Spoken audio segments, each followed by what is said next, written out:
Behind me, your typical 7-foot reach-in closet. Wire shelving, pretty standard layout.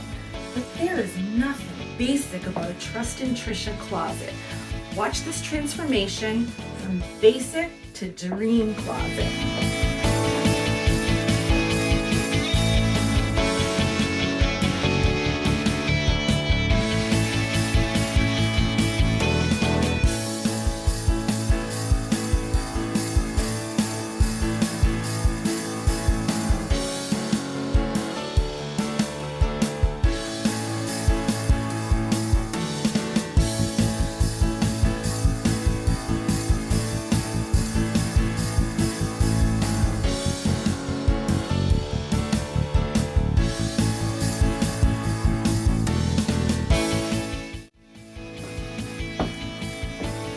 Is she a whole vibe or what?